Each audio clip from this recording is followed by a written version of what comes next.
TMI. Confessionals of the Nerd Kind. And now, your hosts, Jeff Nerfherder Chandler and Jim Kaiju Baker. I am in. Are you in? I am in. Welcome, everybody.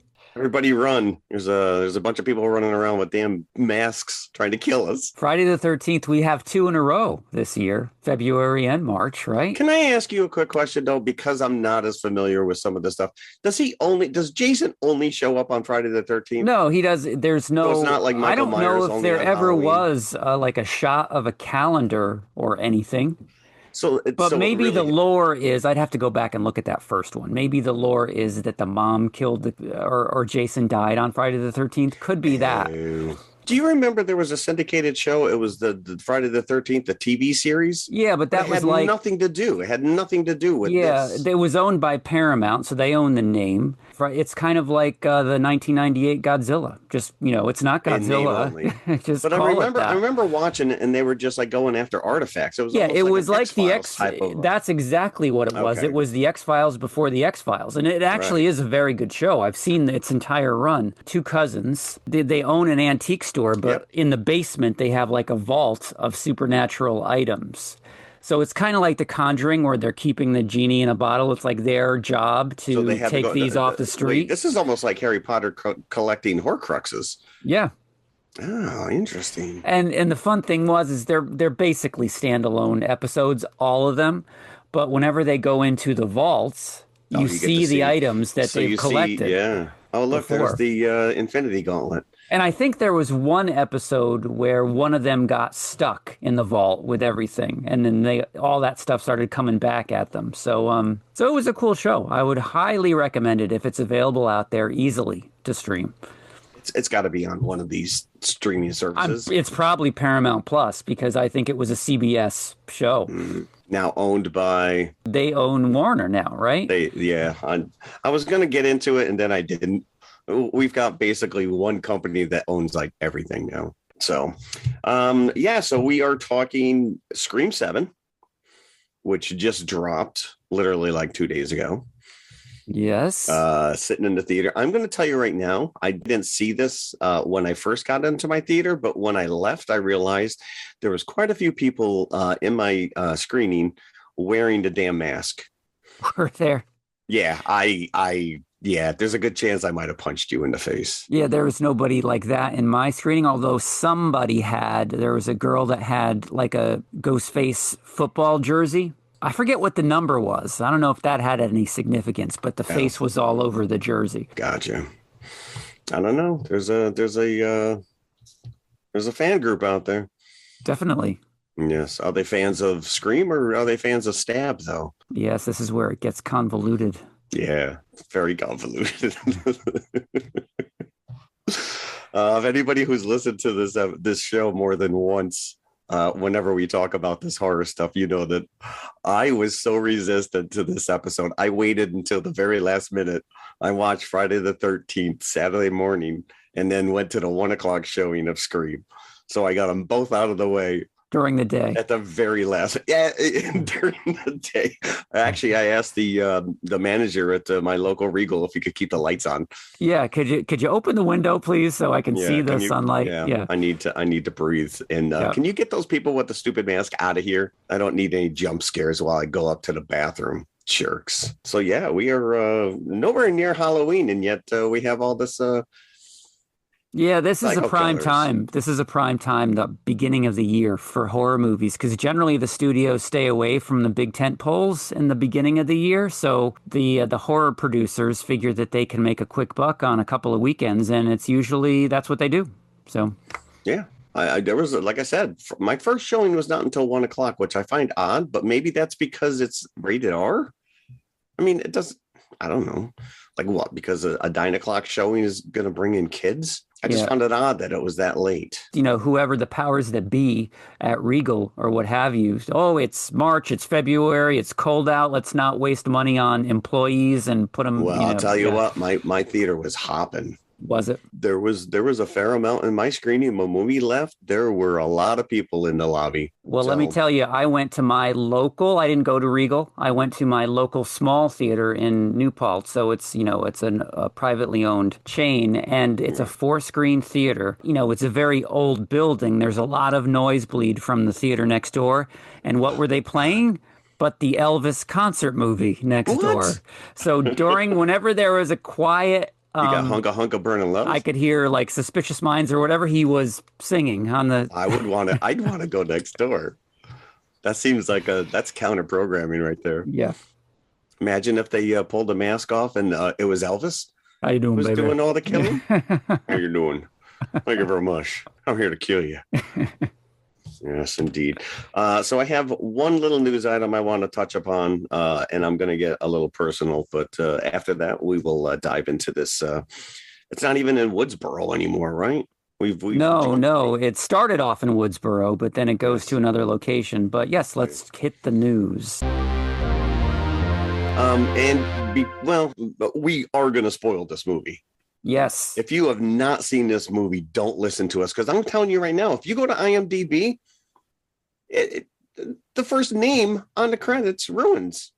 I mean, It doesn't take too long into the movie to see what's going on, but you're like, come on. I would have liked to have at least been, since we proudly proclaim nerds in our name right up front, I do need to basically address the fact that we lost Robert Carradine, who just passed away at the age of 71. Yes. If anybody who knows, best remembered as Lewis from the Revenge of the Nerd series, but I guess I didn't know this. I think my kids were just a little too old. He played the dad in Lizzie McGuire. Yes, he did. I didn't know that. But anyways, he's supposedly been struggling with years of bipolar disorder. And if you don't know, he did take his own life. But what I found interesting was, I don't think I knew this. Not only did he date Jamie Lee Curtis, but his brother is Kung Fu, David Carradine. Yes, he's part of that Carradine dynasty. I guess I never made that connection. And unfortunately, we also have to address the fact that Martin Short's daughter, who was only 42, Catherine, was also found dead.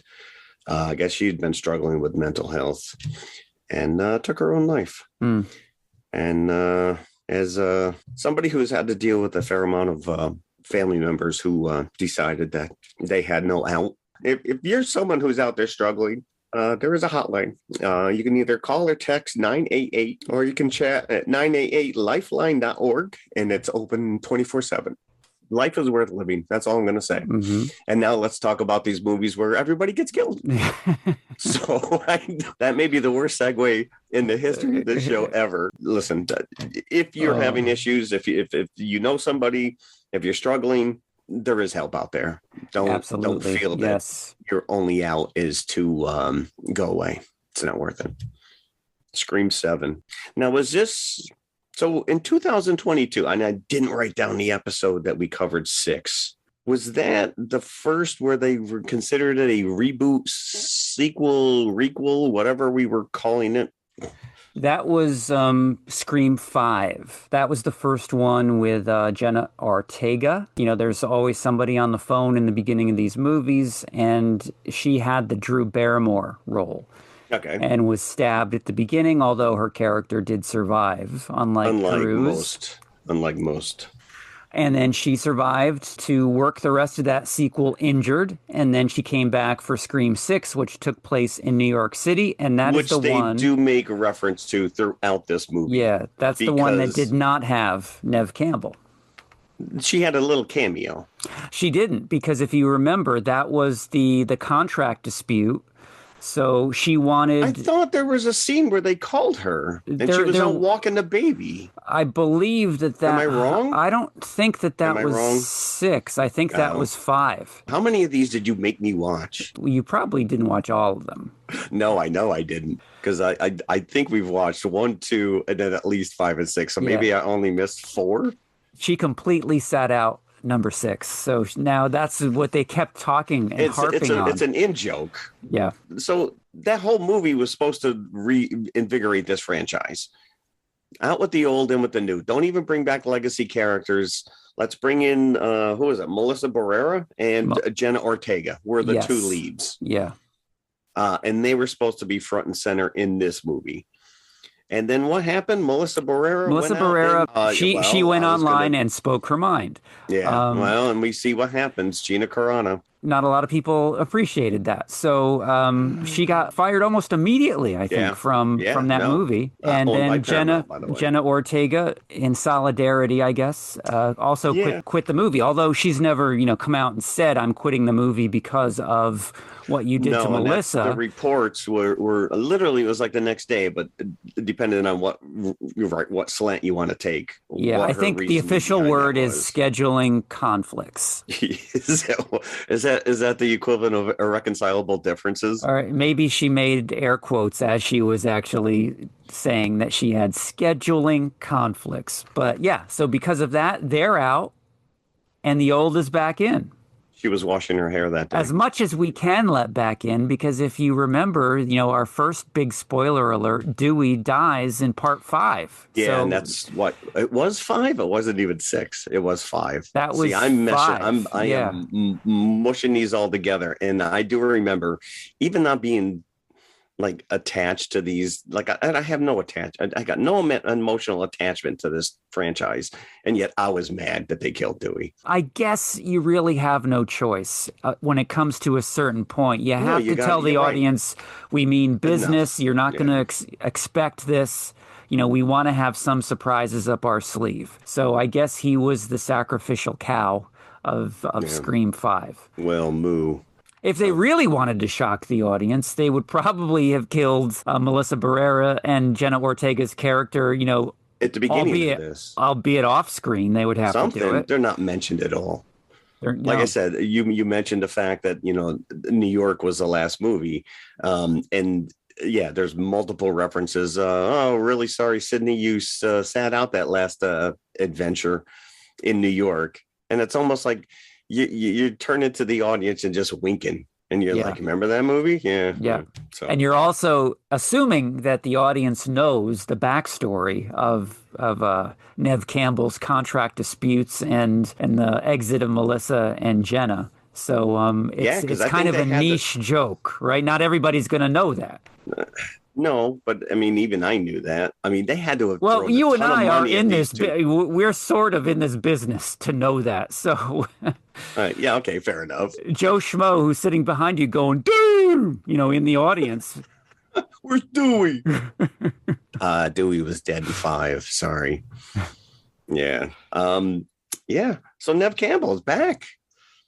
And Sydney is the center of this storyline. Well, I mean, I guess her daughter Tatum, but it's really Sydney's story. Yeah, I think that they're trying in this one it's like a reboot of the legacy Scream 5, where they're trying to meld Sydney with another possible new character that they could continue the series on with. Her daughter. Yeah. Being her daughter. Yeah. Exactly. Yeah. So this I found interesting. It is directed, co-written, and executive produced by Kevin Williamson, who wrote the original. You think after 7 movies, though, Sydney would just leave the country or something, Well, she left the state. She went to another state. That's not good enough. She'd be in Colombia and she'd get a call. Hola. It's El Ghostface. No, she got a whole family. We do find out she has 3 kids, 2 little ones who are staying with grandma. So they don't play into this at all. It's Sydney's older daughter, Tatum, who were given multiple references to the fact that she's named after the girl in the first movie who dies in the doggy door in the garage. Yeah, who is Rose McGowan. No. Played by Rose McGowan. Yeah. Oh, okay. Now that my son is old enough, he goes to all the movies with us, even the R-rated ones. Yep. So he'd never seen any of the Scream movies. So we just watched the first one. I was hoping that would be enough to, indoctrinate him. And thankfully, 90% of the references to past movies are to that first movie. I agree with you. I don't think you need to know. You don't need to watch 2 through 6 to understand the motivations. Yeah. It's always going to be a Scooby-Doo reveal at the end. Who's the ghost? Ghostface. And in this one, we have multiple Ghostface. And I think they try, because now they know the audience is savvy enough to try to figure it out themselves through the movie. The audience knows that they're getting red herrings and that it's probably going to be somebody that they didn't expect. But I think at this point, it's getting into the realm of the ridiculous as to who is the killer. But this is what I'll say about all of these movies. This entire, not just this franchise, but this whole genre. There's one thing I've learned is that a middle-aged woman can take multiple stab wounds to the gut with a screwdriver, point blank range gunshots, fall down 2 flights of stairs, and still nimble enough to run away when the protagonist turns her head. Yeah, well, apparently this is the case of all horror movie killers, right? It's like mom adrenaline, I guess, kicks in when you are killing. So I get it if your kid's trapped in a car and you suddenly find the strength to lift the car. I think if there's somebody that you want to stab under a car, you could probably do the same thing. Wait, I'm going to stab somebody under the car? Yeah, well, no, they're hiding under the car, so you got to throw the car off them. There you go. That is true. I don't know. She just didn't have the opportunity to do that in this movie, unfortunately. No, correct. Well, there's always 8. There is always 8, yeah. There's always 8. But can we talk about some of the previews? Did you see the Scary Movie preview? Holy dude, I laughed my ass off. Because I had no idea that this movie was coming. Ghostface is in the Scary Movie trailer. Yeah, which is, I mean, the whole point of this franchise is it's poking fun of those movies, and now those movies are poking fun at this. So the one word that keeps coming back in all these reviews is rote, that they are just feeding upon themselves. It's just, and I'm like, I don't know what what are you expecting out of this? But yes, that Scary Movie. There's 6 of those movies already. I guess if this movie is half as funny as that trailer, I'm completely in. I was rolling. But what they normally do is with the Scary Movies, it's not just the whole premise, yes, is based on Scream.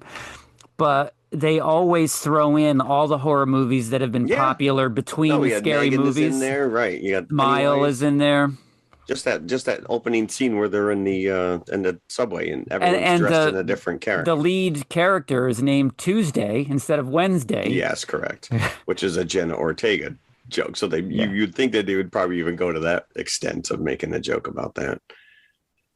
Yeah, no, I saw that. I thought that looked pretty funny. Red Band trailer, by the way. F-bombs being dropped left and right. Private parts on display. Severed. Out of control. I'm trying to remember what are the other trailers. The Bride. The Bride. Which we'll be talking about. We are now talking. After watching that, I'm like, all right, I'm in.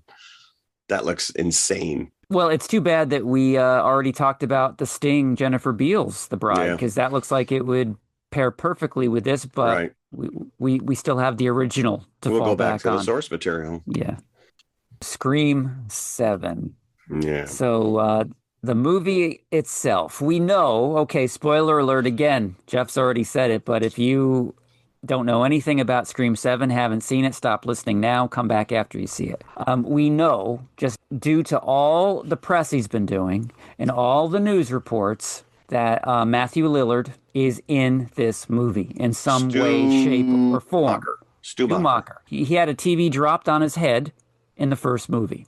And I think this is what's genius about this opening sequence. You talked about the Drew Barrymore, which kind of set the tone for this entire franchise, and now every movie's just trying to top it, is this couple who are going to this Stumacher's home, which is now like an Airbnb horror rental museum. So it's again, like you said, the greatest hits. We start talking about Friday the 13th, and we get this montage of old Jason's greatest, kills leading into this 7th movie. And this is kind of the same thing.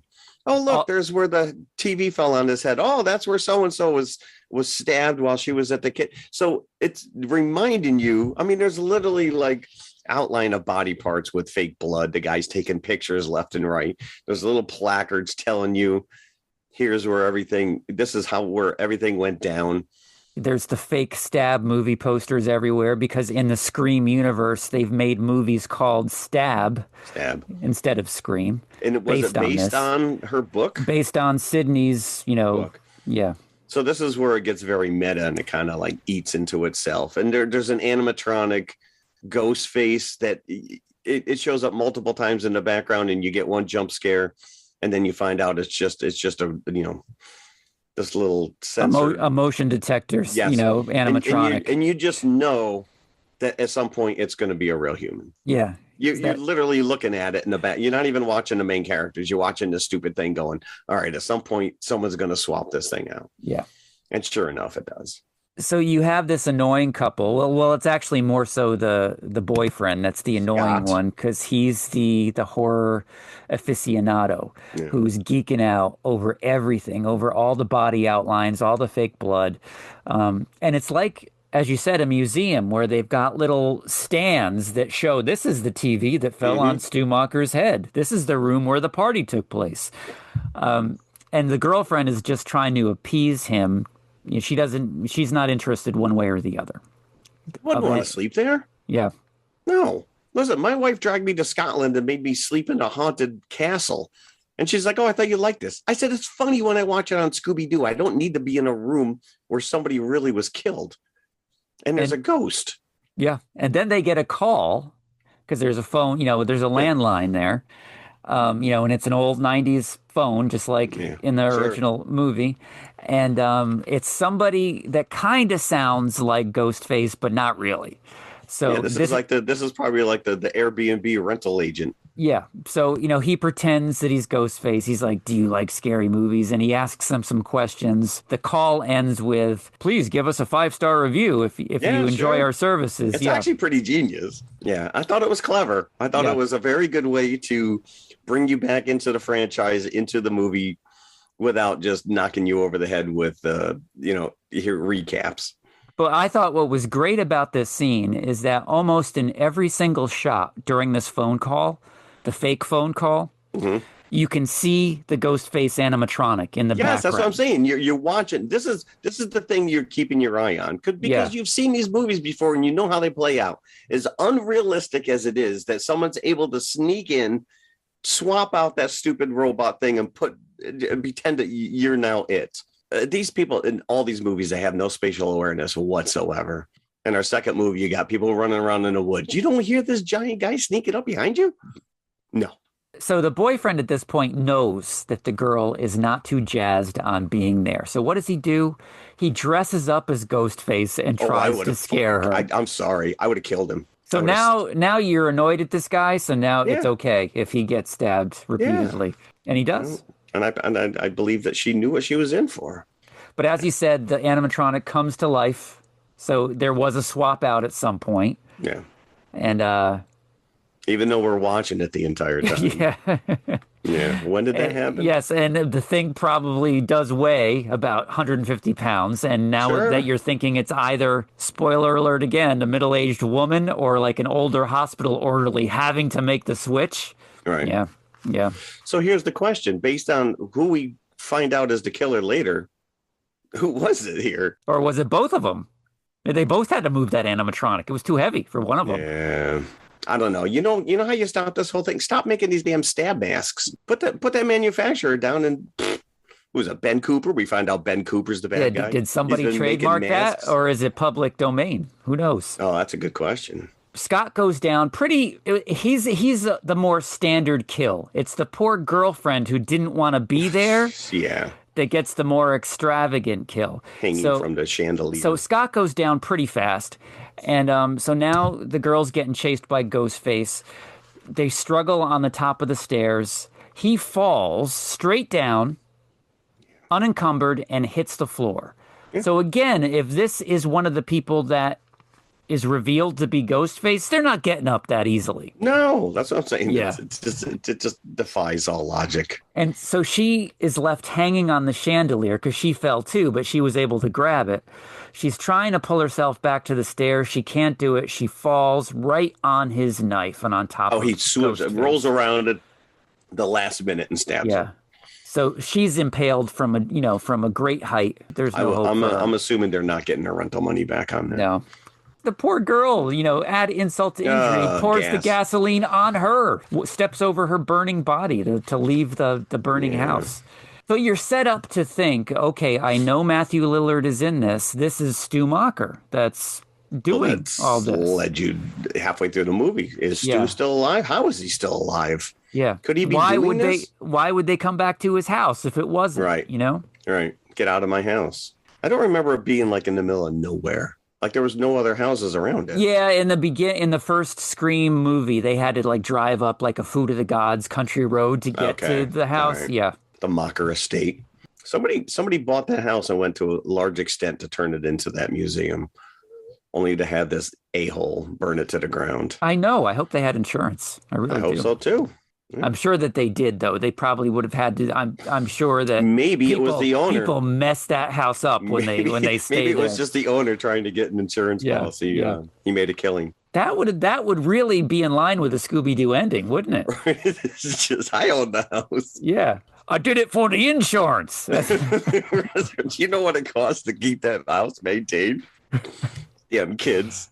Where was Sydney living? What town? Definitely wasn't Woodsboro, but no, it's somewhere like in Indiana. Or I don't remember. Pine Grove, Indiana. That's what it is. Pine Grove. Okay. So now we get Sydney at her new town. She owns a coffee shop. So she's the boss of all these teenagers that work at the coffee shop.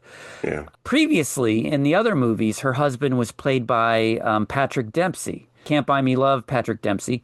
But now he's played by Joel, what's his name? Joel McHale from Community. Oh, before that, he was Talk Soup, wasn't he? Oh, yeah, Talk Soup. Talk Soup. That's going back. That's an obscure reference. No. But she keeps calling him. It's a great show, by the way. I think his name is Mark, so it's supposed to be the same guy. Yeah. Oh, it is? Okay. And he's a cop. Okay. And they have, again, we mentioned it, they got two little kids who are staying with Grandma, Abuela, Tatum, who's a 17-year-old and feels oppressed by her mother, who never lets her do anything. Yes. Same age as Sydney was in the first movie. Yeah, I think Gail goes out of her way to point that out.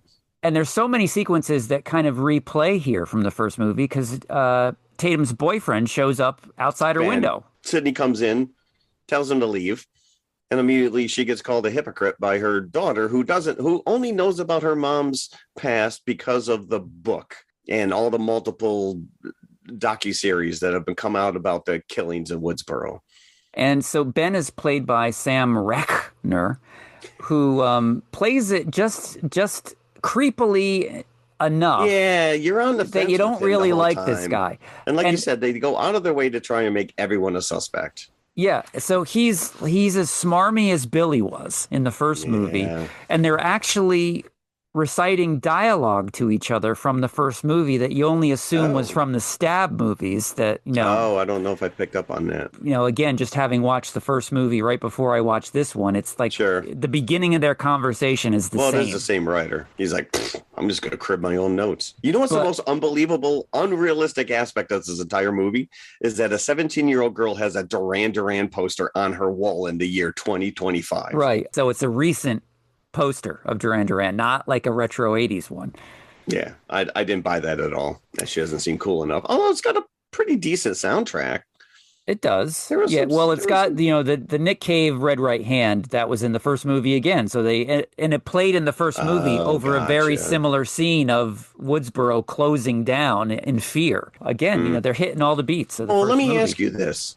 So if there's a mandatory curfew, why are you putting a note on your door saying close the curfew? There's going to be nobody out to read it. Some tourist rolls into town and doesn't know any better. Who knows? This place is empty. We gotta leave. So Sydney catches Ben and kicks him out. I really like this first between Sydney and her daughter dealing with, because she's trying to protect her.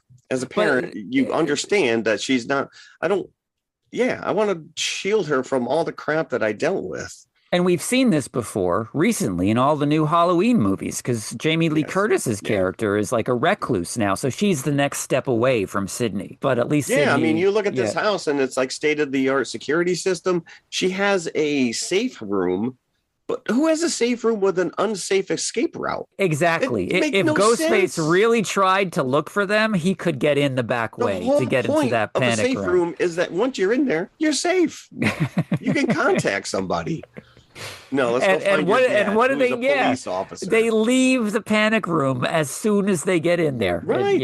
Made no sense. No. I was panicking. I'm like, you're stupid. Again, stupid people doing stupid stuff. And then we meet another creepy teen, Jacob, who is like the horror aficionado. So you're getting thrown red herrings right and left. That's the neighbor's son. Jacob is calling her Sidney Prescott. His mom comes over with him. So I did actually make a note that it was going to be the mother and son tandem. Oh, I thought I was half right. Too. I was half right. That's all right. When they revealed the guy at the end, I'm like, who the hell is this guy? And my friend Frank's like, that's the guy at the insane asylum. The guy you met for about 30 seconds? Yeah, it's the guy from an hour previous. So, yeah, I think the journey is better than the reveal. No, she gets a phone call. From Stu. We see him. We see him FaceTiming her. And he is, I'm going to say right now, Matthew Lillard is having a blast. He is eating this up. Every damn fan of this franchise has been waiting for Stu to come back since the second movie, since the first movie. And why he didn't until now, I don't know, but they've kept him on the back burner. They sure have. But is it really Stu? Is it Stu? We buried him. Well, no, we went to the coroner, and the coroner said they never got a report. So 25 years later, 30 years later, you're now realizing that there was never a receipt? Yeah, the characters are actually saying out loud, well, that doesn't make any sense. And you're like, you're right. No, it doesn't make any sense. You're right. It doesn't make any sense. It seems a little too convenient for my... Apparently, when Stu FaceTimes her, he's right in front of Sydney's daughter's high school. Right. And they just happen to be rehearsing for a play. This is the first kill. Hannah's the blonde girl. Yeah, the blonde girl, they're rehearsing a play. It's like Peter Pan, where she's like being, being hoisted up so it looks like she's flying. And she's by herself with the other kid practicing the harness, and she's the first kill. So Ghostface shows up. You assume again it's Stu because he just called Sydney from outside the high school. Ghostface shows up and disembowels her as she's hanging there. Hanging. Yeah. This is after he took out the, Ghostface took out the kid, like you said, Lucas. Yeah. Mm-hmm. And meanwhile, Tatum and Ben are both in the changing room or the storage room downstairs. And then there's another girl, because they're all questioned. And the girl's like, oh, I was in the back room. What? We never saw you in the back room. So immediately they're laying all this. Well, it could be her. It could be this person. Yeah. You don't have a solid alibi. Sydney immediately says, well, Stu just called me. And then one of the characters says, well, anybody can do a deep fake these days. It could be AI that you saw. Yeah. So this is like, I don't know if AI is quite this advanced at this point, but okay.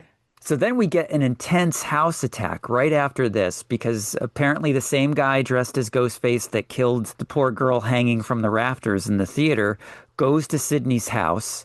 So the police come first and sweep the house and don't look in the attic. But they don't look in the attic. So this is a direct reference to the movie Black Christmas. At the end, the same thing happens. The police finally show up after the killers killed like all the sorority sisters. They search the house. The killer actually left the panel open in the attic and is up there, and they don't search it. And they don't look for it. They don't look. Nothing up there.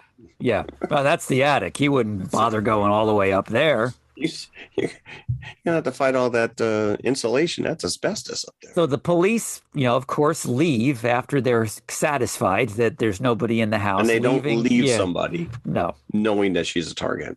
Nope. And so, Ghostface just sneaks down and... The big fight with Dad and Sydney, and it goes to the outside, and people are getting stabbed, and Ghostface, ends up in the road and gets mowed down by a car.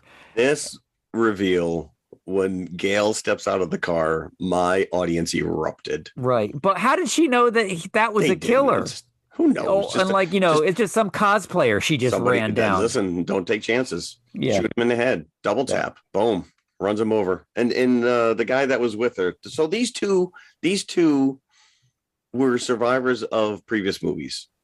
Yeah, these are the twins. So now they're working for Gail. Yeah. All right. So we've seen them before, as part of the Scooby Gang. So they're the only real holdovers besides the legacy cast from Scream 5 and Scream 6. Okay. And it's played by the same actors, by the way. Oh, that's good. Okay. And of course, and the guy was just like, well, yeah, we just, I don't want to be a part of vehicular manslaughter. We literally just ran that guy over. So this is Chad and Mindy. Oh, and Chad. so they are now working for Gail. They're her, camera person and backup respectively. Yeah. Okay. But this is the scene when they make it outside, when Ghostface is chasing them outside and gets run over by Gail. This is the scene where they go into the panic room first.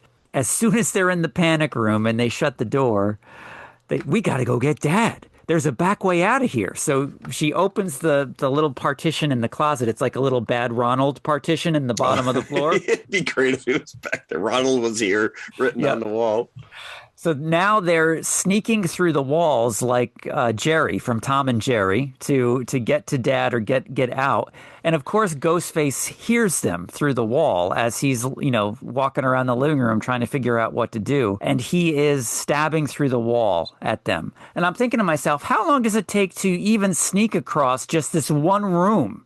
Right. They're playing this game with Ghostface for a very long time as he's trying to stab them through the wall. And again, if that was part of your safe room, why not just put a metal wall there? It made no sense. An escape room from an unescapable escape room. Okay. So Gail runs down Ghostface and they unmask him. Who is this guy? The dirty guy who ordered coffee from Sydney earlier in the day. You never trust a Carl with a K. Yeah. Yeah. So we find out that Carl, once they look into him, he's a triple murderer, escaped from a psychiatric hospital. Gail thought Sydney would be next. She gets in the van and drives to Indiana and gets there just in the nick of time and runs him down. Convinces Sydney to go with her to this mental hospital. I guess the police were there. The police went there and actually scoured his room because there were still police tapes. So they meet this guy who takes them on a tour. He shows them Carl's room. He says, "Oh yeah, I was friendly with Carl." Yeah, and he was really good friends with John. Yep, John Doe. We didn't know who this guy was. He had amnesia. And then she shows him a picture of Stu. Was it him? Yeah, that's the guy. Yeah. And so you're like, oh, so it is Stu. Stu is still alive? Yeah. He was released 2 weeks ago. What? Oh, no, that's not good.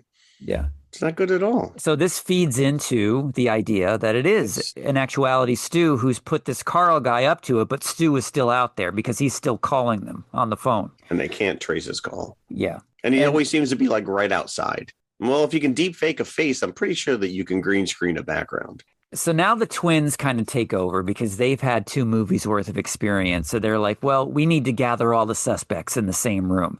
So they gather all the teen suspects, like in the bar where one of them works. They're like, okay, the boyfriend, you're always the most obvious. Maybe it's too obvious, but maybe that's the point. So yeah, this is where it got a little meta again. Yeah, where they were reiterating the rules of these types of movies, and and then they move on to the creepy fanboy who loves horror movies. It's like, maybe you want to do it because you want to be the next killer. You love him so much, and he's like, I'm not creepy. And yeah, enough of this creepy thing. And now, what about the girlfriend over here? Like, meaning Tatum's girlfriend. Well, she has no apparent motive. And she goes, this is so boring. Well, there you go. That's your motive. You're right bored. Yeah. Wasn't that the whole motivation of Stu and Billy? We had nothing better to do. So Stu's mentioned multiple times. Billy, not so much. Billy's all but forgotten. Apparently, Stu is a hero, rock star. I will say that my audience laughed when the kid got impaled on the beer tap. Yeah, because the beer was coming out of his mouth. The kids are now, because now the kids they're all in this bar being questioned by the twins after hours. The doors are locked, so nobody can get out. So now Ghostface shows up and starts going to town on these kids. And as each one dies, you're like, oh, it must be the creep because he just killed the boyfriend. But then you see the creep get killed. Oh, it must be the girl. And then you see the girl get killed. And even when the nerdy guy went down and he's holding his stomach, I'm like, oh, he's faking it. Yeah, he's faking it. She just sees him come through the door holding his stomach with blood on it. Yeah. I said, he's just faking it. No. Yeah. Nope, because you see him get egregiously, as you said, impaled. Now, what kind of dangerous beer tap is that? Does that exist, like a sword coming out of a beer tap? I don't know. That seems like a custom one. Hey, you know what? One day, some super strong guy is going to come in here, lift the kid up, and impale him in the back of the neck. Or we're going to have about 20 bartenders sue us because they cut their hands on this beer tab. Either way, it's a work hazard. But so Ghostface picks the kid up by his head. Yeah, and impales him. Have you ever tried to do this? You can't even do this with a 6-year-old. And then, as you said, the beer starts coming out of the kid's mouth in a fountain because his head has gone all the way down, so the tap is coming out of his mouth. So that was probably the best kill in the movie. So the action goes back to the house at the end, at the very end of the movie. Let's go into safe house again. Right, yeah. But now... This time close the closet door. Exactly, yeah. And meanwhile, Dad is in the garage is under their renovations.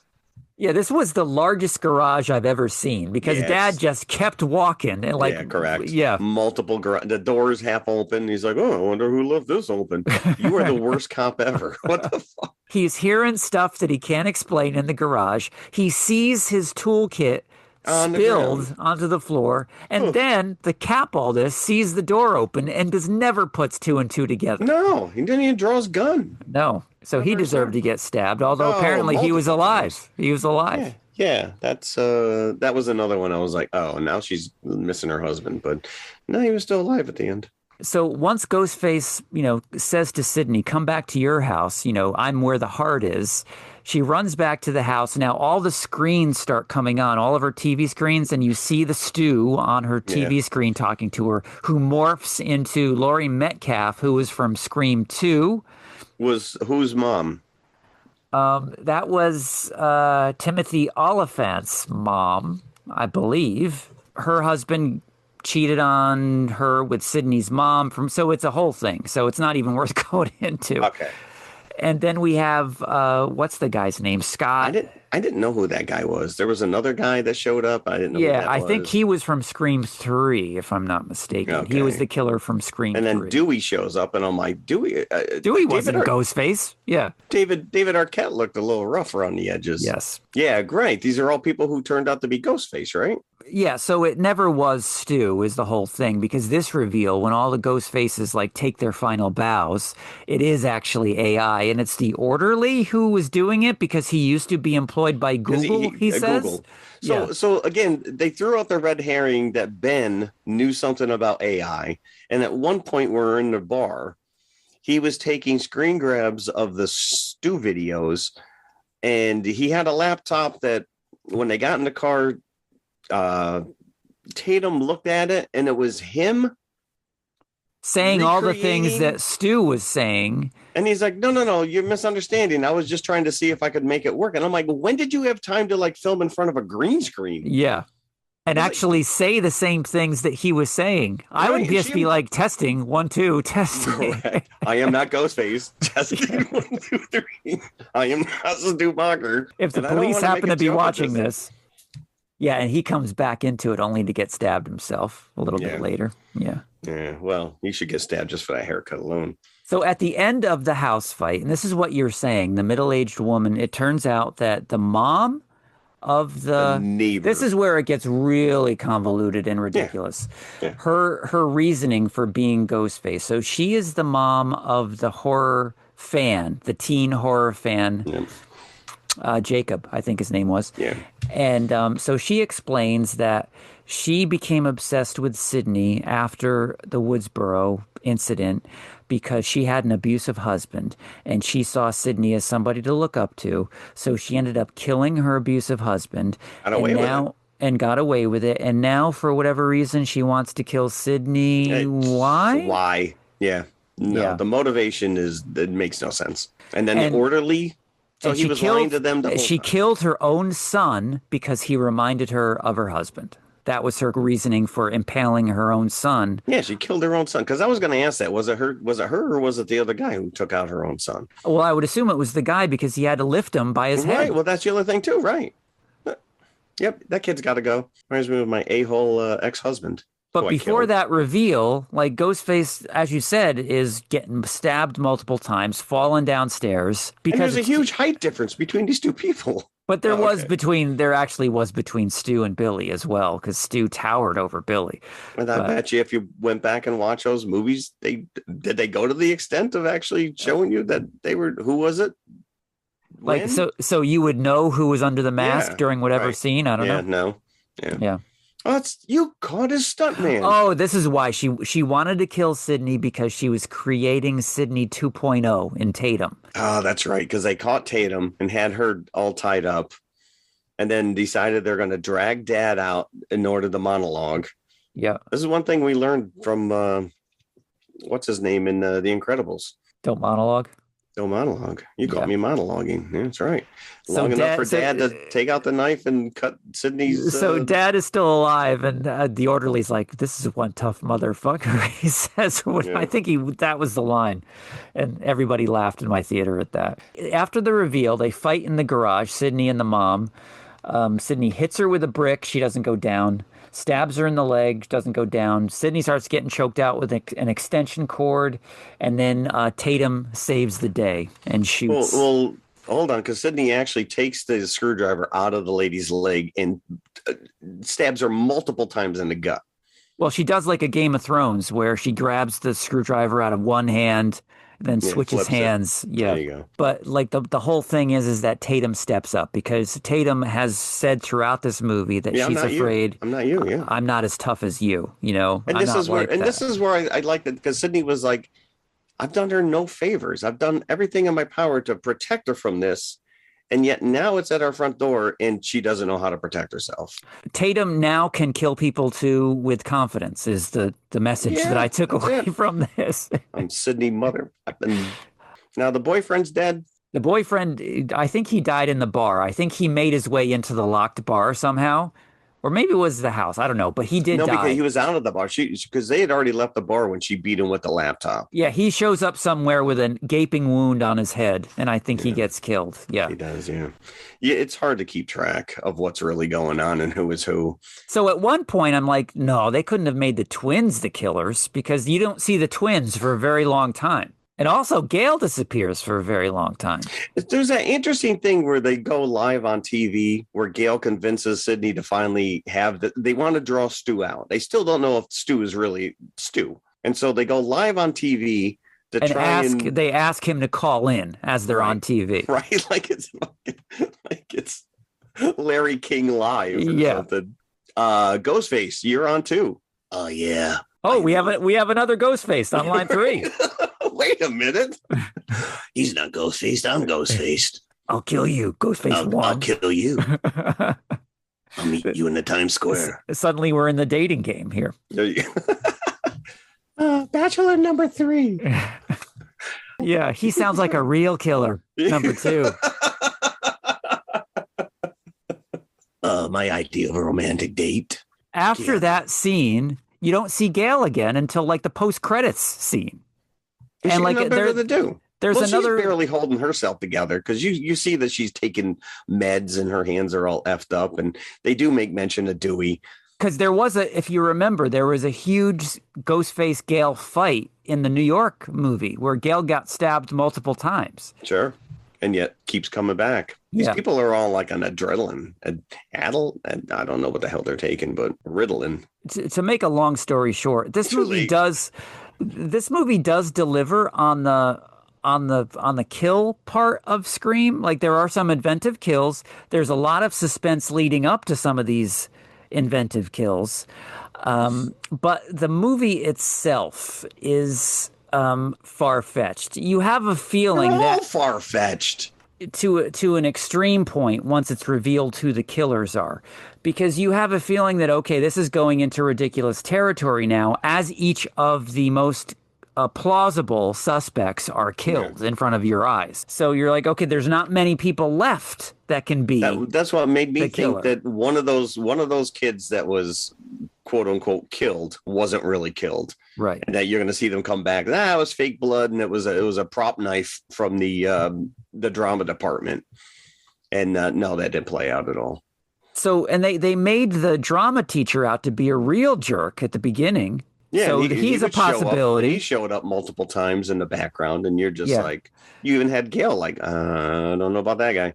But no, the whole point is pick the one that's so Ridiculous. that you would have never expected them, in a million years. And the that's guy that we one. met for a minute. Oh, wait, so you lied to us the whole time? How long have you had this job? You orchestrated this whole thing? You're telling me there was a fake intern or person here? John Doe. Yep, that was his room. There it is. It's empty. As we said before, I still like the insurance angle. It should have been the Airbnb owners. All the whole time. It's Yeah. Jake from State Farm. Yeah. Once Stu's house burned down, we have to make another Airbnb house. And Yeah. so that's going to be Sydney's now. This lady's got to keep moving. It really has a moment at the end. So which takes away, I think it had potential. I really liked the character of Tatum. And Yeah. I liked the Sidney Tatum relationship. Yes. Yeah, I agree. I thought that Nev Campbell, who probably sat in her kitchen and demanded a ton of money to come back. I read somewhere she got paid $7 million. Yeah, and she was an executive producer on this movie. She was executive producer. I'm sure she had some was leeway Courtney with the Cox. plot. I would probably go 2 3/4 on this one. Wow. So based on this franchise, you are not, because I'm seeing reviews that people are just crapping on this, that they are not happy with this iteration. Well, this is not something that's near and dear to my heart, this franchise. I'm very familiar with it because it was such a hit back then. So I've seen the original Scream multiple times. I've only seen the sequels maybe once or twice, if that. So I'm not offended that they've come out with a bad movie, just disappointed. Disappointed in the review. And I wouldn't even say it's bad. It's just not as well orchestrated as some of the other movies in the series. Do you blame Kevin Williamson, who not only directed but wrote it? Who's to blame? Who's to point fingers here? Well, I think everyone involved, acting-wise, did a pretty damn good job. Yes, they did. They did. And somebody else might think that Kevin Williamson did a bang-up job. If somebody likes this, so I don't want to take anything away from them, but it just wasn't my cup of tea. I'm surprised. Yeah, because we all know how I feel about these damn movies. Yes. And I loved this. You loved it, I really. enjoyed it. And I walked out of the theater going, hot damn, I liked that a lot better than I thought. Yeah, I had no expectations. I thought that the opening was brilliant. I thought the opening was clever. It without going back and rewatching that opening movie. And like you said, the Sidney Tatum relationship I thought was fantastic. I thought Nev Campbell nailed this. I could have done, Gail, whatever. She's fine. She's not a likable character. I don't think she's ever been a likable character. No. Right from the beginning, they set her up as cutthroat. Yeah. And for Dewey to gravitate toward that, I never bought into it. But I was pleasantly surprised. I was along for the ride. Like you said, the reveal at the end, whatever. I didn't even know who the guy was. Somebody hit my buddy next to me. Has it's a guy that was in the and they do go out of the way and give you the little face credits at the end. Yes, everybody takes a bow at the end. Yeah, and I'm like, oh yeah, that's a guy. Here he is. Yep. That's a guy. So I'm gonna go 3 1/4. 3 1/4. Wow. I did. I enjoyed this. I have no attachment to this franchise whatsoever. I thought the last movie that we covered was shite. I did not like that. I did not like that New York silliness. But again, that was if you remember the reveal, and I barely do, but that was also like an implausible kind of a deal. Yeah, I don't remember. They're crawling across in between apartment buildings on ladders and crap. So the other thing that I didn't appreciate about this is that, again, going back to the Stu character, how it was, not hidden at all in the marketing for this movie. No, I do find that weird. I guess maybe they're like, people have been clamoring for him to come back. So we're giving it to you. In my heart of hearts, because he's revealed so early in the movie as well. Right. When he makes his first call, it's like right after the first kill, right? So, and we see him. It's not just his voice. It's not like Jigsaw. So in your heart of hearts, okay, they're not going to be this obvious. They're not going to carry through with this. If they're trying to tell me up front that it's Stu, they're gonna yank the carpet out from under me. I always really knew in the back of my head that this was somehow faked. It wasn't really going to be Stu. Yeah, they throw the too AI easy. thing out there really quick. It's like, well, anybody can deep fake. It's like, but it seems the guy's like dead. How do you make a face out of a dead person? If you've got Matthew Lillard back and he's on board, then exploit it for as much as you can. But I thought he was great. Every time he was on screen, I thought he was hysterical. So I think what they could have done, I think would have made this great is, as you say, if they could have kept that secret, that reveal, if there was some way that they could have done that, just market it with Neve Campbell coming back, that would have been enough. And then that would have been a holy shit if it was Stu.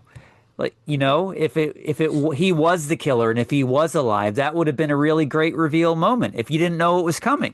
Actually, what would have been even better? You sit through the end credits, and then you see the two people who were Ghostface getting taken away, and then you just watch the fact that it's Stu watching on a laptop, and he just closes the laptop and laughs. He orchestrated the whole thing. Now they don't know he's really alive, and it was great because his face was all effed up. Yeah, that's it. I don't need to watch any more of these movies. And I'm afraid that if they had followed through with the Barrera and Jenna Ortega, I probably wouldn't have liked it at all. I think because I do have some semblance of knowledge from the previous movies with the two main characters. Yeah, I had familiarity. So out of 5 popcorn buckets, you give it 3 1/4. 3 1/4. And I give it 2 3/4. So we're only a half a bucket away from each other. So yeah.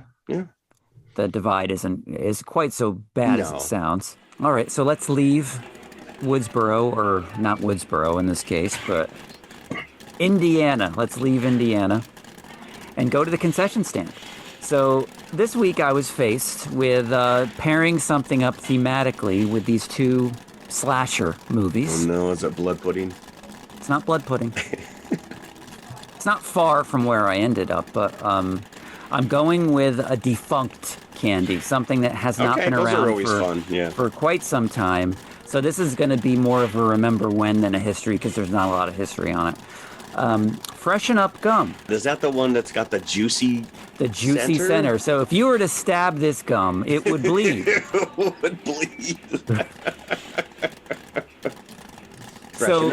Freshen Up, introduced in 1975. Boy, I really thought that would have been like an 80s.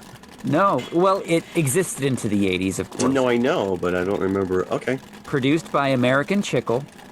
And some of their other big products, they were a big gum, hence the name, Chickle.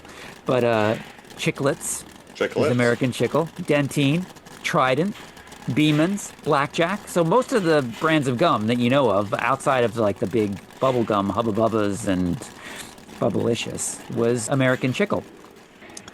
And they later sold to Cadbury Adams, who also made Sour Patch Kids and Swedish Fish. But again, Freshen Up, introduced in 1975, and it was a hit upon release. Now, most of that is due to the marketing they did for it, because there were several commercials. One that was kind of like a Welcome Back Kotter scene in a high school. Welcome back. Another one that said, I didn't know the gum was loaded, like the gun was loaded. Right. And I remember these commercials, actually. They came in little cubes, and if you remember chewing them yourself, they were kind of dusty on the outside. Yes, yeah, like powdered. And it came in 4 different flavors: spearmint, maybe peppermint, that was the white kind, cinnamon, red, cinnamon, and then bubblegum. There was a bubblegum flavor that had a bubblegum center. I preferred the green one, which was the spearmint. And bubblegum was always my second favorite go-to. But I loved Freshen Up. I loved that cold blast that you would get when you chewed into it. adult gum. And it would squirt when you Sure. chewed into it for the first time. So how long? So when you put it in your mouth, you would squeeze it to see how far it would go before it would actually pop. Yes, or you could just do some experimentation and cut it in half and see what the gel. It was like gel on the inside. Right? Yeah. It was gelatinous. Yeah. Uncooked gum. But it was more of the flavor of the outside of the gum. So if you got the cinnamon cube, it was a cinnamon flavored gel on the inside. So it gave you that extra burst of flavor. I'm not quite sure when Cadbury Adams took it over, but over the years, it was no longer made in the U.S., so it stopped becoming readily available in the U.S. They moved the factory to Brazil that made Freshen Up, and so once that happened, you could only get it on import into the U.S., and then it was finally discontinued by Cadbury in 2019. So you cannot get Freshen Up anymore. Yeah. Wow, I didn't think it was still on the market that long, but I guess if it went overseas. Me neither, but I don't think that you could probably get it in anything other than a specialty candy store if it was being imported. Right. Sure. So, yeah, I only remember having it as a kid. So, again, when you unwrap this thing, it was like a little cublet that was covered in each like... Each one was individually wrapped? Yeah, it was. Oh, they were, okay. They were. Covered in a little bit of sugar dust. Now, this is interesting because there is a dark side to Freshen Up. This is the one bit of history that I can share with us. In November of 1976, in Queens, there was a factory that made much of the American chicle output of gums. There was a massive explosion in this factory. 45 people were injured, and some of the first responders on the scene saw survivors running from the blast with their skin peeling from their bodies. It was so intense. It's amazing that nobody was killed, but some people may have been after the fact. Who knows? But is that how they came up with the idea for the gun? No, it was already being manufactured. Right. The reason, now get this, they're saying the only plausible reason that they could find, they didn't find anything that exploded, in terms of machinery or anything like that, that somehow the sugar dust that was in the air in this factory ignited, mixed with magnesium from some of the machinery that was producing the cubes, and ignited. You could possibly be chewing this dusty gum and spontaneously combust. Wow. I'm pretty sure that's what happens to the cabin at the end of the second movie. Bubble gum and magnesium. That's like a MacGyver thing right there. It is. It completely is. So that is crazy. That is the dark history of Freshen Up. And that's all I got. Thank you very much, ladies and gentlemen. Freshen Up. I will never want to eat Freshen Up. It's discontinued. Now I'll always have that idea, that visual, flesh peeling off the workers. Get back to work. And they were all chewing their Freshen Up as they were running from it. Yeah. Oh, who chomped their gum. So this is big. We have never covered a Friday the 13th movie ever on this show. We have not. And we are starting with part 7. The New Blood, by the way. This title can't get any longer. Friday the 13th, part 7, The New Blood. Apparently they were trying to reboot the franchise in this case as well. I don't know if they were going with this Tina as the new killer. I don't know. I don't know. There's some interesting concepts here that I think could have been fun if they actually were balls enough to follow through on some of it. Yeah. But The New Blood, yeah, it's like, ooh, I don't know. Was Unstable Psycho Chick taken as a title? Another Paramount movie, by the way. This follows, naturally, Friday the 13th, part 6, which was subtitled Jason Lives. That was released in 1986, and that kind of re-kickstarted the series because, if you remember, the series should have ended with part 4, which was called The Final Chapter. This is like the 7th movie in a trilogy. Yeah, but that movie did so well at the box office. There's no way they would have let that be the final This is why chapter. we just got stabbed or screamed 7. But this is probably why it did so well, is because people wanted to go see Jason get killed for one, last time. And it would have been great if they just renamed it Jason Loves. So Corey Feldman is in Final Chapter. Oh, okay. He is the actual kid that kills Jason at the end of the final chapter. You know, Really? and he was like 10 years old at this point. He was like Gremlins age Corey Feldman. Okay. And he plays a character by the name of Tommy Jarvis. So when they came back for part 5 after the final chapter, it was Corey Feldman's character, Groan, who is the new killer. Oh, and they just recast him? They recast him, yeah. So audiences hated that. They rejected part 5, which is subtitled A New Beginning. So in part 6, the subtitle is Jason Lives. So you see Jason's grave at the beginning, and it gets hit by lightning, and that's enough. So this is the nice thing I liked about yeah. this, which is right up front you get that greatest hits. Yeah, and his motivation is there is no motivation. No, he's just pissed off. But at the end of 6, he gets chained and dumped in the lake. Yes. And he's like a lawn ornament just hanging there. So apparently there's a time jump, even though the movies only come out 2 years between each other. Right. But there's enough time where Tina grows up from a little kid to a teenager. Because this opening, you're right. Go ahead. This opening sequence. The opening sequence is the greatest hits, right? So you actually have a voiceover saying, "There's a legend round here, a death curse." And everybody knows about this Crystal Lake curse, and yet they keep going there. They keep going there year after year after year. So this voiceover is played by one of the characters from the first movie. Yeah, the crazy hermit. Ralph? Crazy Ralph, who tries to warn off each band of kids that come in at the beginning of each of the movies. Really? Okay. Yeah. I also discovered he was the train conductor in King Kong, the 76 remake. Oh, really? Yeah, he's Crazy got a little Ralph? cameo. Yeah. I wonder if he had Ralph on his name tag in King Kong. That would have been great. But yeah, so you get that voiceover telling you the history, and then you get that greatest hits, and boom, that's it. You're in. Okay, I got it. He can't die. He's supernatural.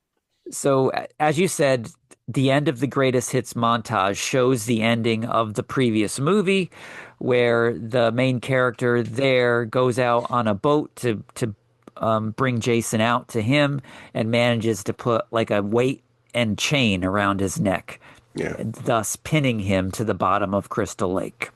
Not dead, mind you, just in stuck stasis. there. Yeah, he's just hanging out. He's kind of like that creature from the Black Lagoon you put at the bottom of your fish tank. So, well, I've seen people who actually have this as a decoration in their fish tank. The chained up Jason? Yes, correct. That is cool. Yeah. That is very cool. Yeah. Fast forward, I don't know how long after the events of part 6, but you see an arguing married couple taking their daughter on a fun-filled vacation at Camp Crystal Lake. Yeah, you can't get along with each other for a weekend at the camp. I guess Dad got a really good deal on this cabin. I thought it was Carrie Ann from Poltergeist at first. She looks like it. Sure does. So she runs out because she doesn't want to hear her parents arguing, and she is telekinetic. She's like Carrie. The powers only come out when she's really stressed. So the dad comes out. She tries to run away in the boat. She's mad because she saw Dad just hit Mom.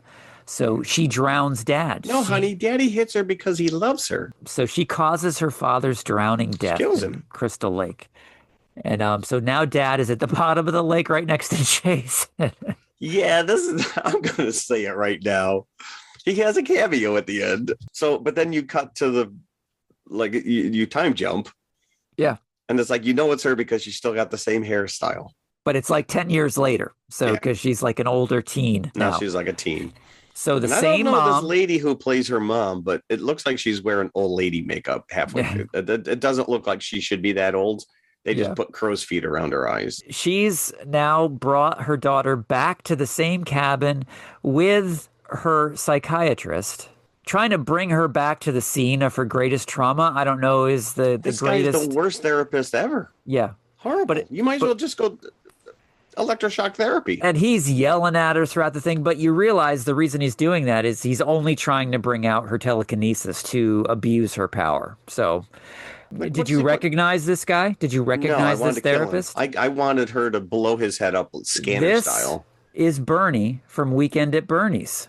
Is that how he died? It would be funny if once it was the Jason same killed character. him, he just put on sunglasses and She carried him around and tried to distract Jason with him, for one scene. Yeah. Hey, Jason. She could do it. She could bring him up like a puppet because she had that telekinesis. She could make him walk around like a puppet. That's a missed opportunity right there. Yeah, there's some exposition. Oh, I did not pick up on that. This guy is an absolute creep and the worst doctor in the world. We've done all we can do for her in a hospital. We've got to take her out here. So let's take her out. Hey, let's go back to that cabin you haven't been to in 10 years. So it just sat there empty. Yeah, the dad's gun is still in the drawer. All the family photos are still up. Where they didn't even bother looking for your dad's body in Crystal Lake because it's still down there.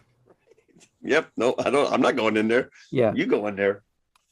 And of course, because, cabins are at an all-time low on Camp Crystal Lake, there's a party house right next door to where... This looks like the tiniest lake in the world. There's only like 2 houses on it. Wasn't there a camp? There were people camping, in the woods as well. No, but in the original, isn't there like Camp Blood?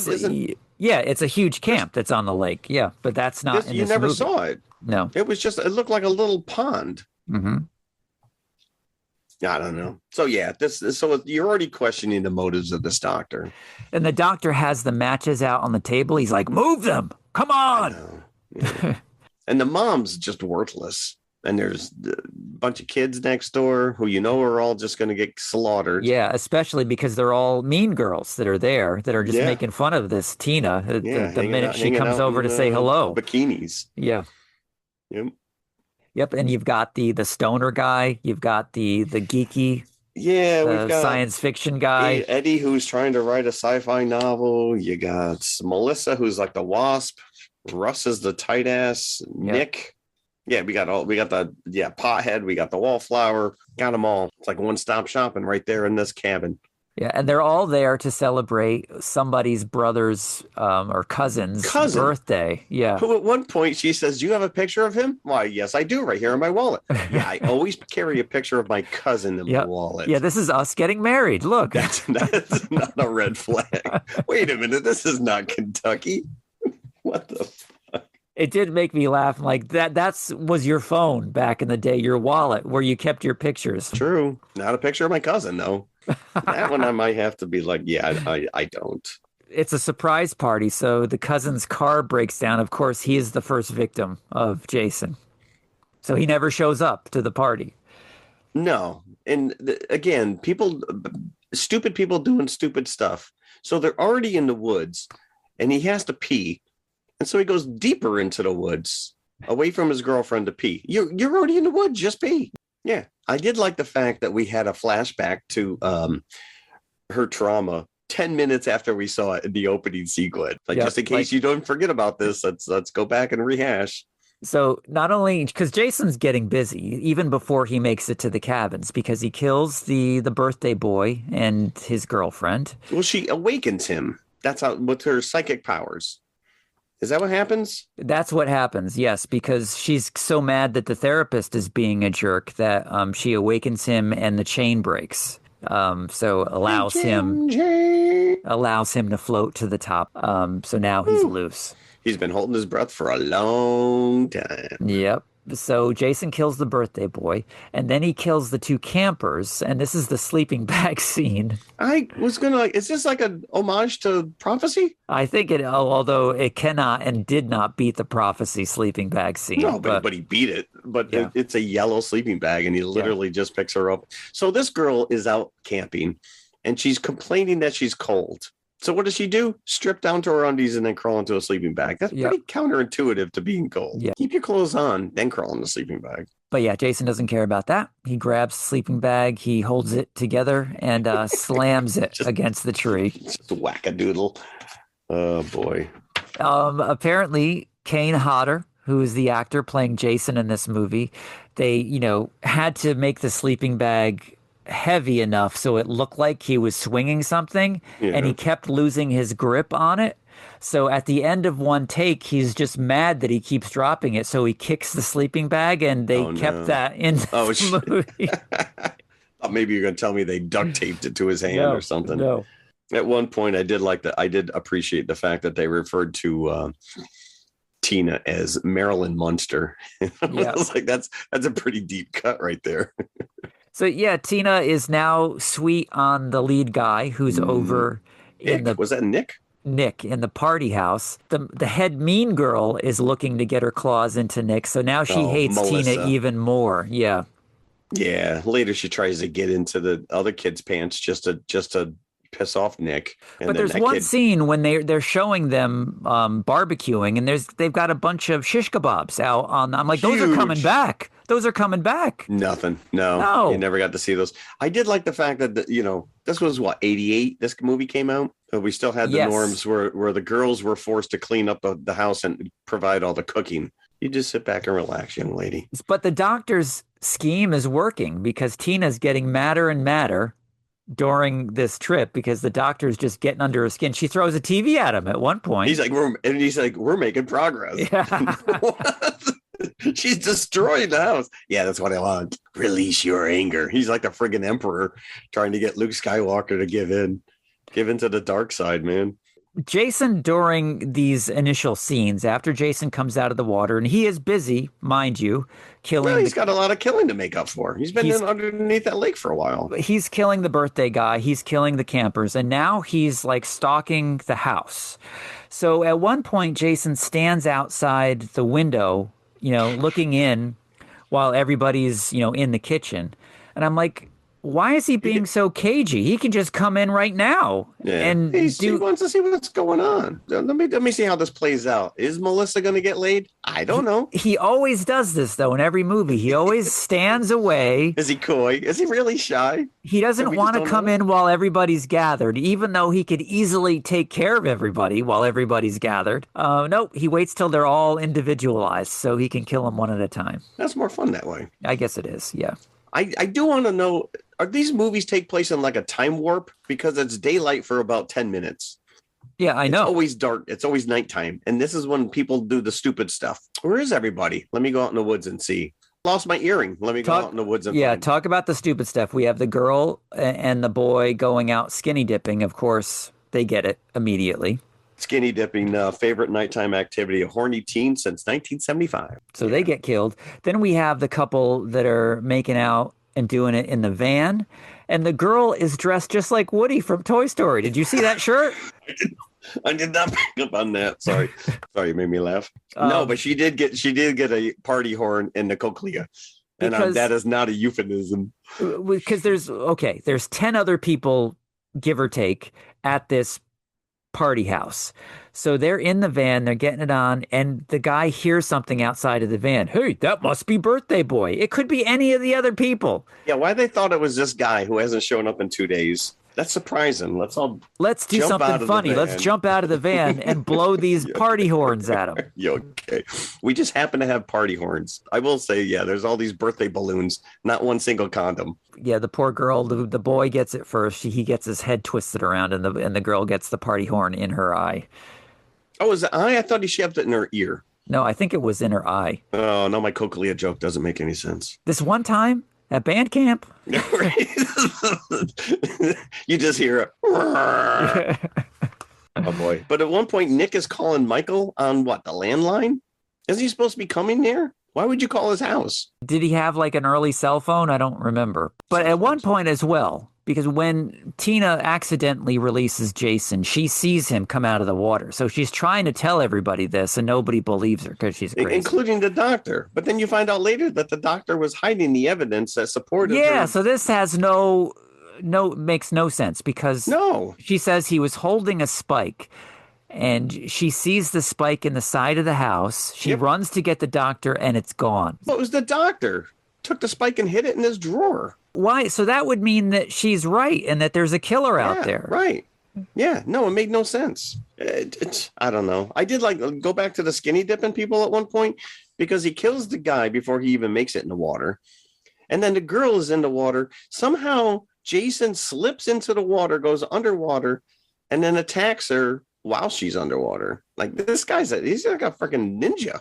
And then we get a cat. A cat shows up later. I'm like, was that cat just hanging out in the closet? It's just a jump scare cat. Just wait here, kitty. Eventually someone's going to open that door and you jump out. But then the doctor and the mom start fighting. and then she runs away again. I'm like, this girl's got like she immediately gets in the car and races away. The girl overhears at one point that the doctor is going to commit her because she's now completely off the rails. So now she's trying to get Nick and get out of there. She is seeing visions of her mother getting killed, which happens a little bit later. Well, she kept having visions of the cousin being killed, but inside the house, and he was killed out in the woods. Yeah, so that makes no sense. No, it made no sense. So Jason now starts to go to town on the party cabin. So he kills the stoner guy who comes down because he's got the munchies. Dude. And he starts opening up birthday gifts.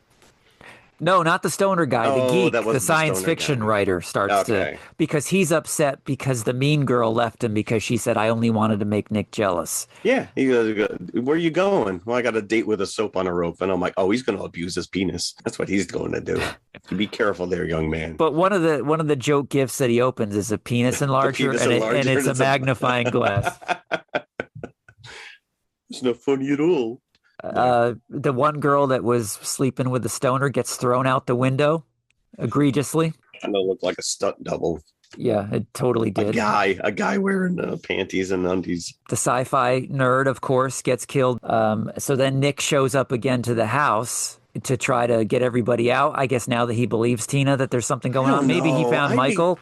I would seriously be considering Tina being the problem. Yeah. She's the one going, yep, I saw this coming. I knew it. I saw it. You're killing these people and then just telling me, yep, I knew that was going to happen. Yeah, but there's always that scene in these movies where the whole house is filled with dead bodies and the survivor comes and finds them all and realizes that something is wrong. She comes back and she's like, my mom is dead. Well, what about the other 6 people you found hanging from trees? Yeah. You didn't even mention those. Now, the reason that mom is dead is because the doctor pulled her in front of him when Jason comes at them. I want to see her blow his head up scanner style. Yeah. And it was very unsatisfying. So Jason ends up killing the doctor with like a metal weed whacker. What is he using there? Is it an outboard motor? I don't know. He had a weed whacker, but then he punched him.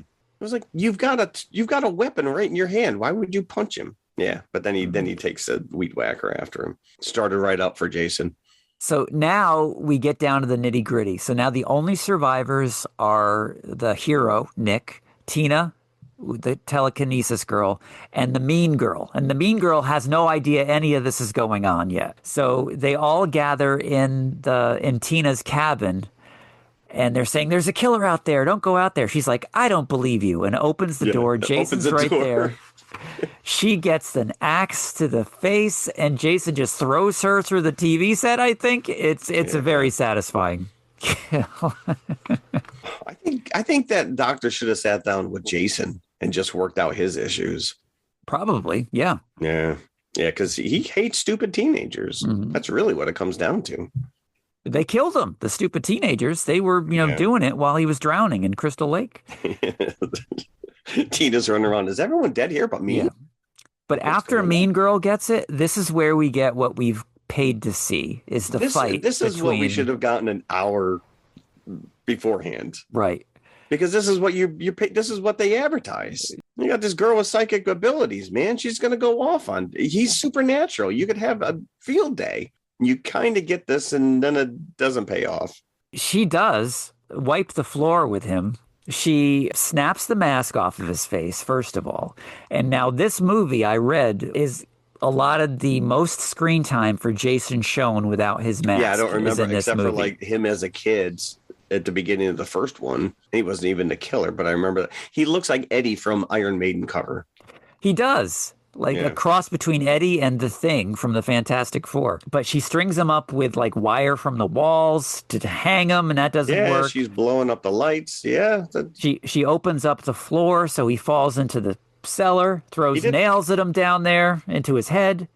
Yeah, where she's releasing all the stuff in the that was good. The gas coming out. Yeah, she sprays gasoline on him, and then causes the fire to shoot out of the furnace onto him, which blows the house to smithereens. Yeah, again, there must have been some bubblegum dust and magnesium. Yeah, to help that thing because it explodes. So they've already made, of course, before the house explodes, Tina and the boyfriend make it out of the house. Yeah, the house is just, obliterated. it's boards flying into the air and it's gone. And yet Jason is pretty much intact. Yeah. Like his clothes aren't even burned. What is cool, though, is that during most of this movie, because he's been underwater, they do take pains. His back is like all his shirt out. is all ripped up, so all you see is his spine. That's not even skin anymore. Yeah. So let me ask you this. If all of his flesh was burnt off, would his skeleton still be animated? I guess. I don't know. Like, I don't know what keeps him. Of Jason? There is none. It doesn't make any sense. There is none. He's just I would have been very happy if Professor X came and recruited her at the end of this movie. Or at least if that voiceover explained, what this is that we're looking at. Yeah. Because Jason has clearly survived the explosion, attacks the boyfriend. That would be great if the explosion actually blew him through the air onto the dock. And that would have been fun. That would have been fun. Now, this is probably the money shot of this entire movie. So Jason, I want my money back. Jason has the girl. The girl has nowhere to go. She's on the end of the dock. Jason is approaching. Is she in the boat at this point, or is she still on the dock? I think she's still on the dock. Yeah, she's on the dock. She never made it in a boat. So if you think about it, she could just throw him through the air, right? Right, sure. It doesn't get that we don't far. know the extent. We don't know the extent of her powers, but I mean, she was throwing crap at him left and right in the basement. So yeah. So he's approaching her on the dock, and suddenly, who comes out of the water but Dad? Dead Dad. He's not even decomposed, though. He looks just like he did 10 years ago. So now he's indestructible too? I don't know. Is it the water in Camp Crystal Lake that does something? Maybe it's like, it's like the Fountain of Youth. This made no sense. And that's pretty much it. There's no explanation. Cuts. Yep. Happy ending. So now Dad is down there with Jason, and he's like, what a jerk. He's got someone to play cards with. Yeah, he's got somebody to hit and yell at, his dad. Right. I hit you because I love you, Jason. I will say, when I first started watching this and the hockey mask, I'm like, heated rivalry is bloodier than I thought it was going to be. Yeah, this is whatever. Again, I held off for the longest time on watching this because I'm like, I don't want to watch a stupid thing. Pluto, so I had to sit through commercials. Oh, that's terrible. That's terrible. All right. They had it at my library, so I was able to watch the DVD. They were very happy you took it, by the way. Yeah. They said, you don't have to bring this back. There is a coda where you see Tina and Nick being driven away in an ambulance. And that's all. That's just like to give you a happy ending. It's not like there's a big question mark at the end or anything. They probably should have cut to credits as soon as Dad pulled Jason down. Then that would have been like, what the? What the? And so this character is never revisited. That's crazy. Because the next movie was Jason Takes Manhattan. Oh, he doesn't actually. It was 10 when he goes in space, right? Jason X. 10 was the one he goes into space. Yeah. Yeah, I might want to watch that one. I think they're all on Pluto. Oh, I'm looking at the Wikipedia page now for Jason Takes Manhattan. Okay, the whole reason that Jason makes it to Manhattan is there is a boat trip from Crystal Lake to Manhattan. But if it's a lake, where the hell is Crystal Lake? All right, everybody get out and carry the boat to the water. The boat's anchor damages some underwater cables that shock Jason's body, who is dragged down there by the spirit of Tina Shepard's father, and revives him. At least they do try to carry through with what happened. So this was just one of the long line of diminishing return movies in the Friday the 13th series. Although it did still make some money. Its budget was $2.8 million. The box office was $19 million. Wow. So better than you might think it did. Directed by John Carl Buechler. We should have a Buechler? horse whinnying effect. Buechler! This is his big movie on his resume apart from Troll. So I probably would put Trolls over top of this. Don't know if I've ever seen Trolls. Buechler was an American special makeup effects artist, film director, producer, screenwriter, and actor, best known for Troll and Friday the 13th Part 7. I did see that he was, whenever he shows up for interviews and stuff, he bitches about this movie because they had to submit it to the Motion Picture Association 9 times to get it to an R rating. Yeah, the big complaint about this movie, it is the most bloodless of all Friday the 13th movies. Huh. So it is almost chaste in comparison to Scream 7. Apparently, there's a huge scene with Jason killing the psychiatrist. You actually see him being cut in two in the cut footage. So apparently, that footage doesn't exist anymore to even do a director's cut. I was going to say, why would we not even be able to do a director's cut? Because I guess Paramount destroyed it. Yeah, as soon as it was cut out. They'll be censoring my horror. So yeah, it wasn't just the therapist. Apparently, a lot of these kills were a lot more graphic in the original versions. I would have liked to have seen a front shot of Melissa's head split in two with that axe. And this is fantastic. The producers approaching part 7, before they really nailed down a story, wanted to go very serious with it, and were looking for an Oscar nomination. They said. That was the memorandum. Let's do an Oscar-nominated Friday the 13th movie. How'd that work out? Yeah, they're still chasing that one. I did read originally that this was supposed to be the Jason Freddy crossover. It was. That was originally what the plan was, but that was going to be an Oscar-nominated film? They couldn't make a deal with New Line to secure the rights of Freddy. It only took years later, once New Line acquired the rights. New Line actually then, at that point, had acquired the rights to Friday the 13th, so they owned both characters. Because that was like early 2000s. Yeah. So that was like Freddy over versus Jason. Yeah, that was over 10 years later. I wonder who decided who got top credit, Jason versus Freddy or Freddy versus Jason. It was Freddy versus Jason. Freddy was the more viable character because Freddy outgrossed Jason like during these years that we're talking about, the late 80s. So speaking of the 80s, so this came out in 88, and I'm going to say it looks like it was a pretty damn good year for a horror fan. Not only did you have this part 7, you had A Nightmare on Elm Street, The Dream Master, Halloween 4, The Return of Michael Myers, Child's Play, Hellbound, Hellraiser 2, and Phantasm 2. All came out that same year. I don't want to see any of these. So yeah, here's the quote. Play. I think I saw Child's Play. Here's the quote from, actually it wasn't the producer, it was the writer, Daryl Haney. Haney wanted it to be unlike any other Friday the 13th movie. She wanted it to win an Academy Award. Several high-profile directors were considered for the job, including Italian filmmaker Federico Fellini. Get the out of here, Fellini.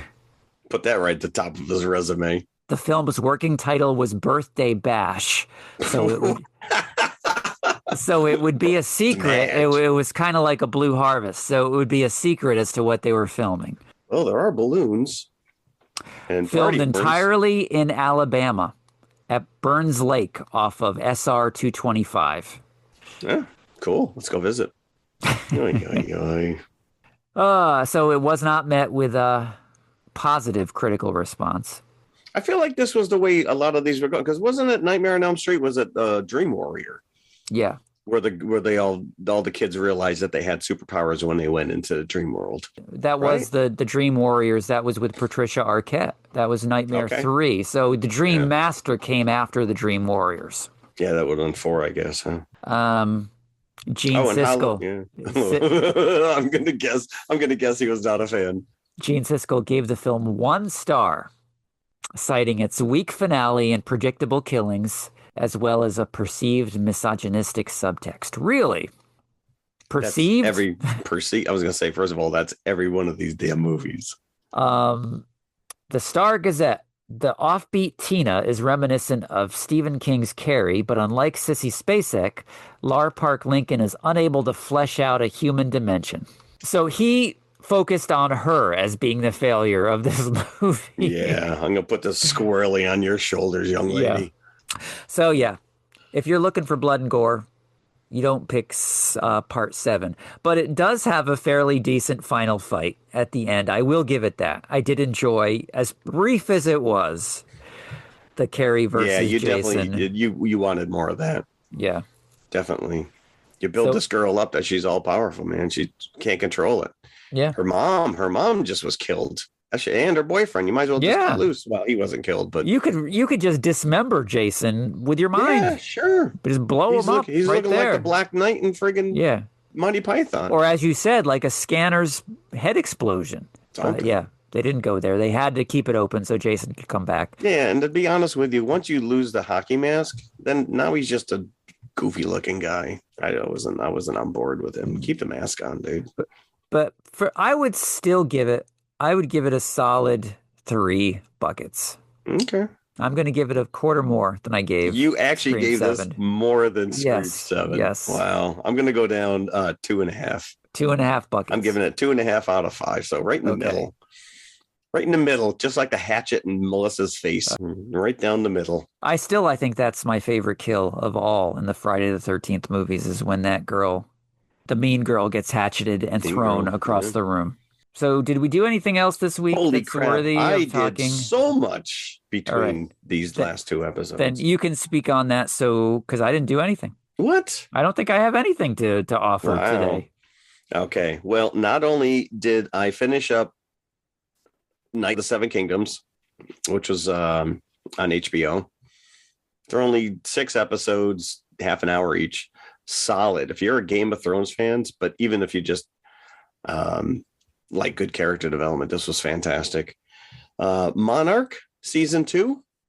Okay, I did watch Plus. the first episode of Monarch. So I was thinking that maybe we could cover season 2. I would love to do that entirety. Because they did again previously on, and I don't remember one of the main Titans showing up at the end of last season, and I'm like, did I not watch that episode? Yeah, that's the thing, is that unless you watch these back to back to back to back, there's no way you could remember what happens in a 10-episode arc a year later, you know? Yeah. It's not like remembering a 2-hour movie, which is easier, I think, than all but the even subtleties then, I have of to a race home TV and write show. down notes, and I still forget large chunks. And I'm like, you know, a couple times during Scream 7, you brought up stuff. I'm like, oh yeah, I forgot that. So I watched the season 1 recap of Monarch twice in a row before I started and it still didn't help me that much. No, there's some time jump stuff going on. I still can't wrap my head around the fact that the one character is John Goodman's character from Skull Island. Yeah. Kong. And when they never mentioned him in the present.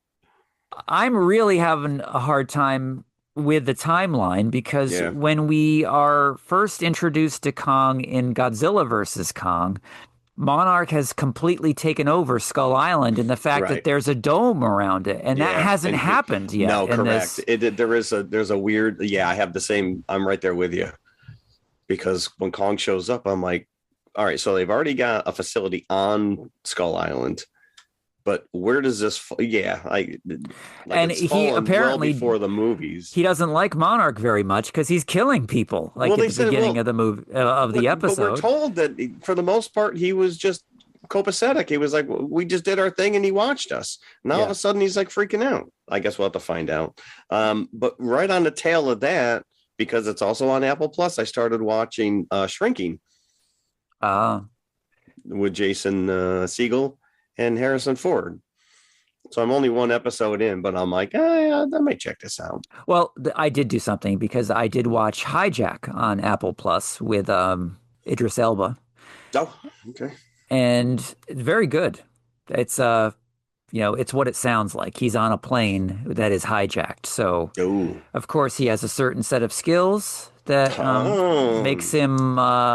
I guess Liam Neeson was busy. It makes him an asset in this situation. All right. And so there's 2 seasons of this. The first season... it's a TV show? It's a TV show. First season is on the plane. First season all takes place on the hijacked plane. Second season is on a hijacked train. So it's like part 2. Same character. 3, a boat. This is like Speed. Cruise control. So Idris Elba's always good. So I do like him. Yeah. I do remember when they were bandying about him as possible James Bond. I'm in. I don't care. That's fine. The only thing I'm about to mention, I finally started watching season 5 of Stranger Things. Oh, did you go back and watch anything previous before you started watching? Yeah, I had to watch the last 40 minutes of season 4, which apparently I never finished. Mm-hmm. So I watched that, and now I'm watching this, and it is a little jarring seeing these kids as grown adults with children, basically. Yeah, I still haven't seen it because I really want to watch everything from season 1 again. Yeah, I can't do it. It's a lot. That's a lot to commit to. I think the Duffer Brothers did list out like 3 or 4 key episodes to watch that would be callbacks in this season, but I didn't do that. So if I have questions, I'll maybe dig into it. Yeah. So yeah, I started a lot of TV. We'll see how long I can actually stick with it. Gotcha. Yeah. So All right. it looks like we're going to have a double wedding next episode. Yes, we are. So inspired by this trailer for Maggie Gyllenhaal's The Bride. Yeah, she's directing this, huh? Yeah. Boy, I really hope it just doesn't go into Joker territory. Well, I would be ecstatic if it did because I loved Joker too. Well, not the second one. I loved it. I did. Remember, you hated it and I loved it. Yeah, well, okay. I forgot that. So I am completely on board if it goes into insane territory. But The Bride is what we're covering next week, along with, on the nose perhaps, but here it is, The Bride of Frankenstein. Listen, it's a solid classic movie. And I think if people who haven't seen it are going to be shocked at how often that is cribbed in other movies. Yes, and how insane on its own that movie is. Yeah. So the original Frankenstein 33?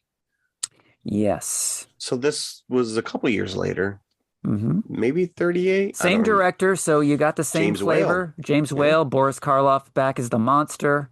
I think Dr. Frankenstein is the same actor as well. I could be wrong about that, but we'll know next week. Yeah, I'm excited. Like I said, I was kind of on the sidelines, but once I saw that trailer for The Bride, I'm like, oh, this looks insane. It looks crazy. Doing Clancy Brown proud is Christian Bale. He may be my favorite, though, of all time, of the monsters, would be Clancy Brown. Yeah. In The Bride. Oh, but there you go. Yes, so next week, The Bride and The Bride of Frankenstein. So please join us. 2 brides. Yeah. Yes. Well, you're going to have your work cut out for you for a concession treat. What are you going to, is it going to be a wedding theme? It's wedding cake. It's wedding cake. Lady fingers? I don't know. I guess we'll find out. We'll find out. I'll have to dig deep for this one. So, all right, cool. Well, go check out Scream 7. I think it's doing pretty damn good in the box office right now. Yeah, it looks like the budget was about 48 mil and it's made about 30 already this weekend. So really, only 48. It looks like it. Yeah, the budget. The budget, probably a lot of that went to Neve Campbell's paycheck. Yeah, I think, like I said, I think she made 7 and Courtney was 2, which I'm shocked that they didn't just match. Well, you got to make Neve happy because that was the whole dispute. That is. Yeah. It just boggles my mind that they didn't give her that for Scream 6 to begin with, because that's your ace in the hole right there. Yeah. Is that character of Sydney. Nope, we wanted to move on. Yeah. Okay, well then, good luck. We saw how that went down. All right. All right. Thanks, as always. Thank you for listening. Yep, appreciate it. Bye. What the hell am I going to do for a concession treat? If you like what you just heard, be sure to follow TMI Confessionals of the Nerd Kind on Apple Podcasts, iHeartRadio, Amazon Music, Spotify, or whatever you listen to your podcasts on. Also, be sure to email us at tmipodcast2018@gmail.com. You can also follow us on all of our socials. We're on Instagram, X, Facebook, Threads. Just go to tmiconfessionalspodcast.com. All of our links are there. And leave us a 5-star review. See you at the concession stand. She'd be in Colombia and she'd get a call. Hola. It's El Ghosto Faso.